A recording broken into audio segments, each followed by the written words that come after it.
Kruger 2025. Here we go.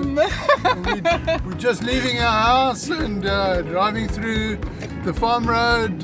Tar road's just ahead, and then it's all the way to Malelane Gate. Oi, oi, oi. All this time, and here we are on the road. Arriving at the Kruger National Park is always a very emotional experience for us, like a feeling of getting home after a long absence. The queue at the gate was quickly forgotten in the excitement, and we were soon on our way to Berg-en-Dal.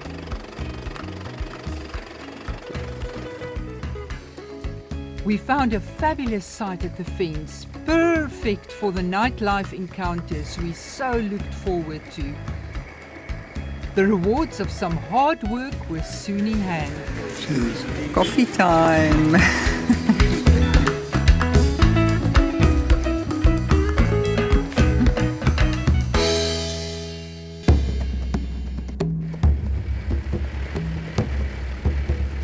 Within an hour, we were on our first game drive, and within a few minutes, we were super excited to encounter 4 white rhinos grazing right next to the road, almost within sight of the Malelane Gate.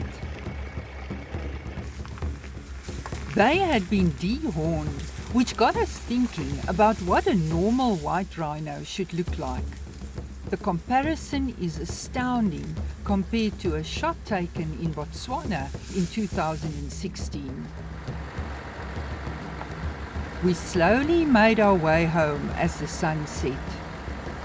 What an epic first day of our 47-day trip which lay ahead.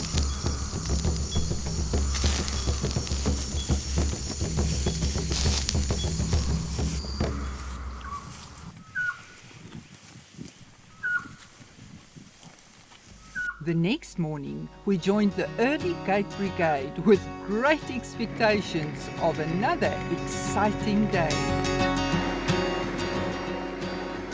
We decided to take the S110 dirt road to Matjulu Dam. The road turned out to be quite a challenge in places, despite it being only 6 kilometers from Berg-en-Dal camp.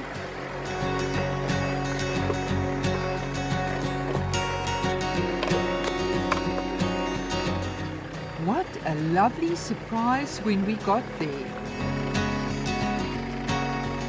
Over the next few days, we visited Matjulu Dam quite a few times, and every time something new seemed to happen. We loved just watching and waiting and enjoying the variety and antics of the many animals throughout the day. We've been to Matjulu a couple of times now, and every time we've been there, it has been an absolute mind-blowing game drive. We've seen everything except cats there. And the cats still are eluding us, but we will catch up with the cats later on when we get to Satara, I'm sure. Except last night, there was a leopard right 50 meters from our tent on the other side of the fence, but it was gone in a flash. But yes, Matjulu Dam, we spend easily 3 hours, 4 hours, and there is not one dull moment.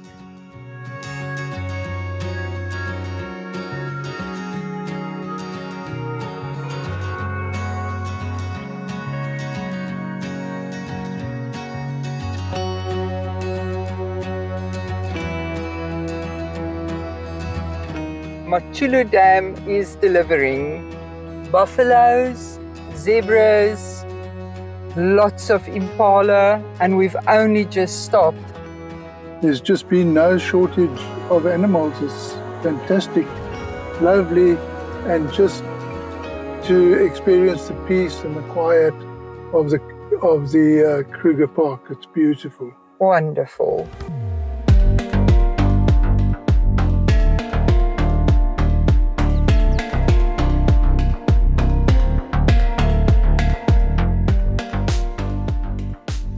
On our way back, we saw many animals and we found a Tawney Eagle at its nest next to the road.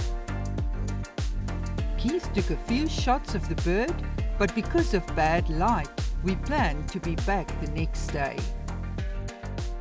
What a surprise awaited us! A few minutes down the road, we encountered a few cars, mainly reversing as an angry elephant slowly advanced. He stopped eventually, allowing a sizable herd to cross the road under his guard.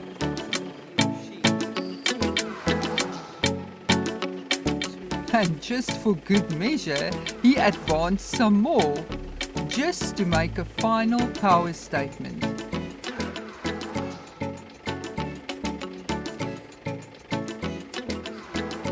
Eventually, to everyone's relief, he moved off into the grass and we could safely head on home.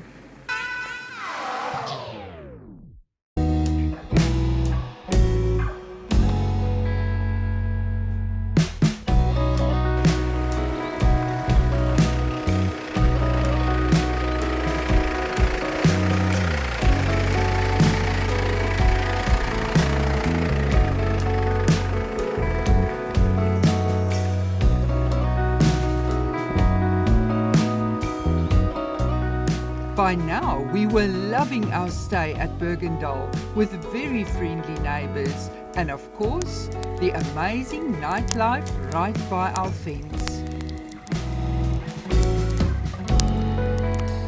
We were hoping to see the leopard again, but sadly, last night's visit was a once-off. The fence action kept us and our neighbours fully occupied each night. The hyena seemed to be an every night regular, while the genet seemed a lot more skittish and less frequent. Every night the show varied, but was almost always accompanied by the evocative sound of the elusive Scops owl.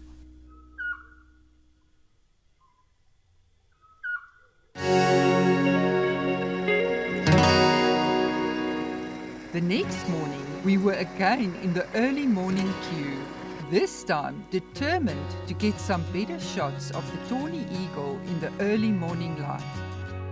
50 meters from the eagle's nest, we found the Tawney Eagle, a batelier, and many vultures cleaning up a kill site.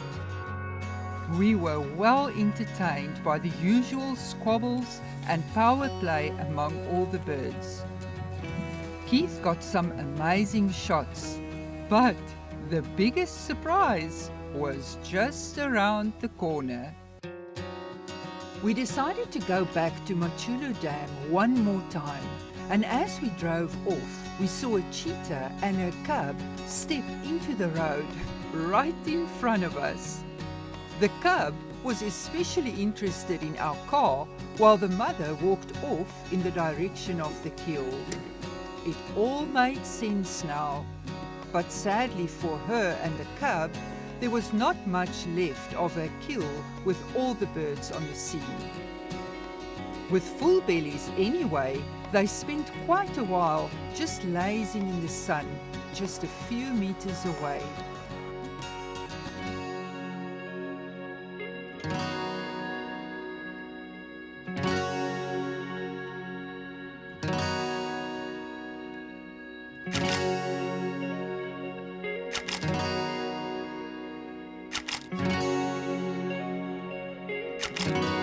And then, as suddenly as they had appeared, they stood up and disappeared into the bush and were instantly out of sight.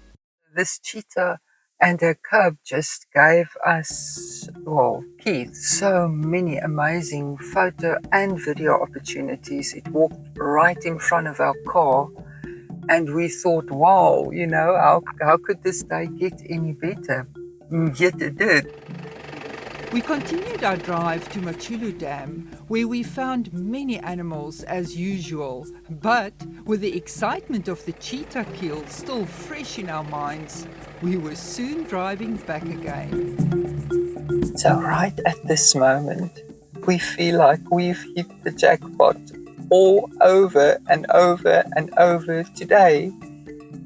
After seeing the cheetah mom with her cub this morning, we briefly went to Matjulu Dam, and then Keith just said, let's come back to this spot. Not that we thought we would see the cheetah again. What we did find was many more raptors on the scene, cleaning up every little scrap of the previous day's cheetah kill. They were all fighting with vultures over the spoils of an impala ram. Sweetie, here he comes. Here's the...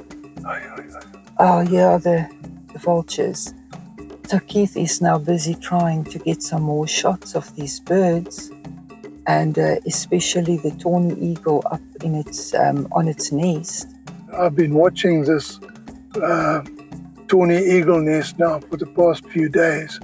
I've got some amazing pictures of it, and today the cheetah carcass has been, the cheetah kill has been just a few meters away from where the eagle's nest is. So the eagles have been down on the ground feeding off the carcass, and I've got some more really amazing pictures of the Tawney Eagle in its nest, and it is right here. It is sitting on top of the tree. I'm so happy to show all these pictures.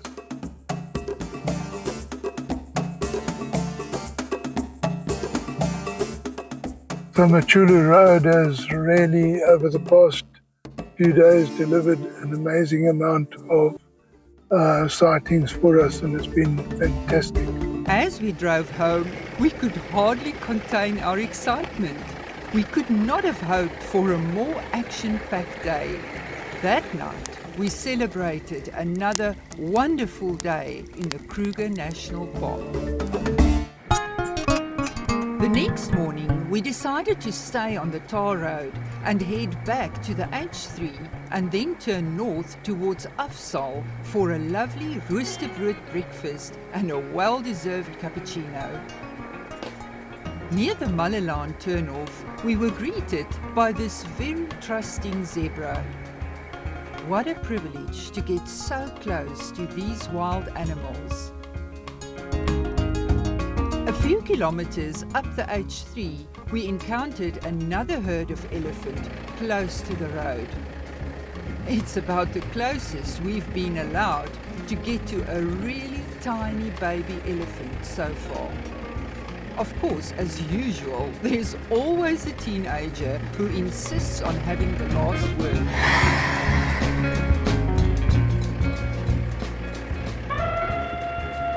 We turned left onto the dirt road to Renosterpan, and again, what a surprise awaited us there.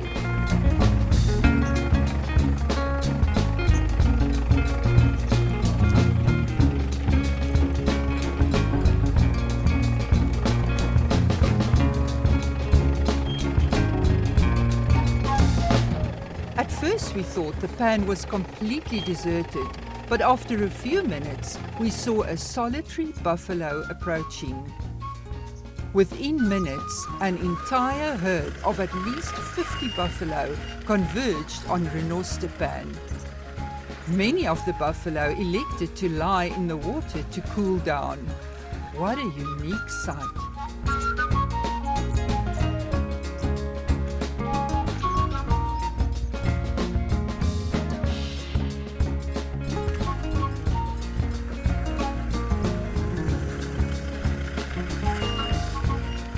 The moments of bliss did not last long, however, before the entire herd was on the move again, leaving Renosterpan as if nothing had happened.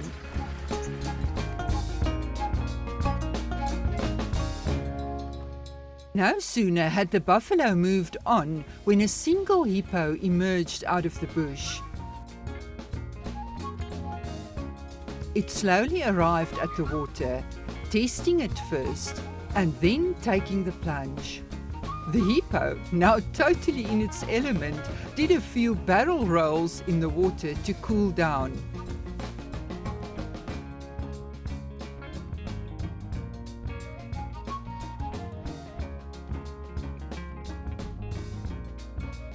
A move we would never have expected from an animal this size. We watched in amazement as Renosterpan delivered these spectacular moments.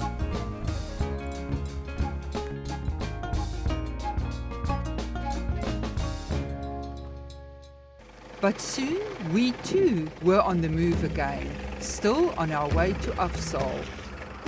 About 2 kilometers from Afsaal, a female hyena lay in the open next to the road at a culvert. She was suckling 2 young pups in full view of many cars. Sadly, in the news about a week later, we heard that a male lion attacked the hyena at her den and killed one of the pups. A stark reminder of the vicious and deadly laws of the wild.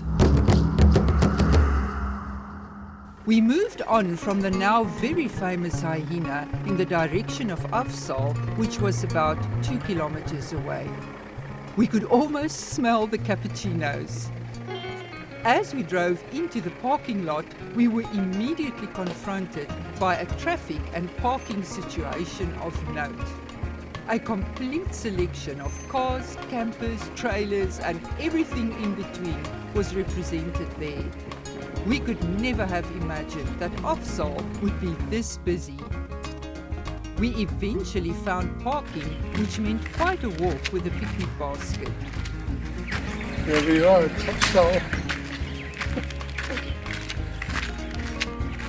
The food and service, however, was top class, served with a big smile. Thank you, sir. Thank you. Thank you! Sorry, thank you. Our self-service cappuccino was also served with lots of love and exceptional energy. Cappuccino! Woo! And there we go. Our attention quickly moved on to our next sighting, which got us to the sightings board. The word quickly spread among patrons that wild dogs were on the road about 10 kilometers south of Afsaal. We wasted no time and were soon on our way south.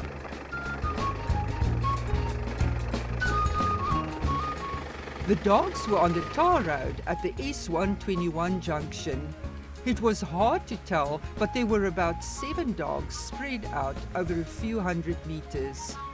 They were very relaxed and quite happy to lie down, rest, scratch, and smell everywhere. We spent at least an hour watching and positioning our vehicle to get great shots of the dogs among quite a traffic jam of cars. Eventually, one by one, there seemed to be a consensus among the dogs to move further down the S121. Being a dirt road and looking at the time, we decided not to follow them any further. They were soon out of sight into the bush anyway, and we needed to be heading back to Berg-en-Dal.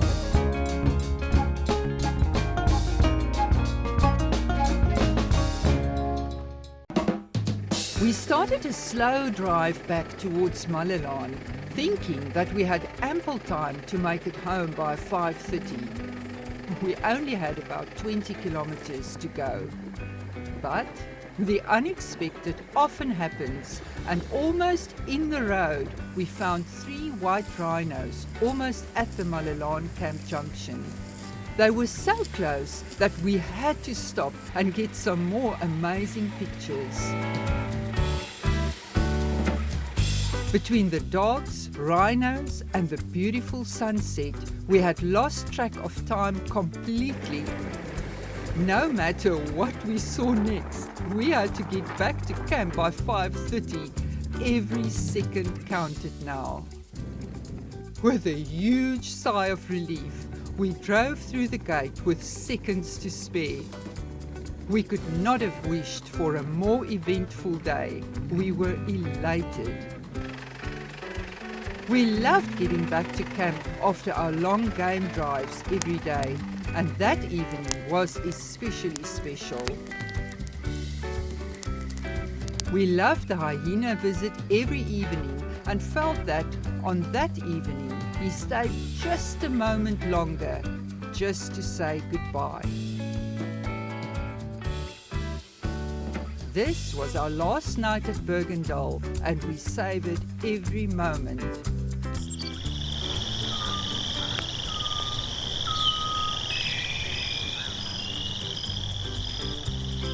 We planned to pack up early and be out of Berg-en-Dal by sunrise the next morning. So here we are, coffee in hand, on our way out of Berg-en-Dal. Yes, we've packed up. It's early, it's 7 o'clock. Everything we own and are camping with is now in the back.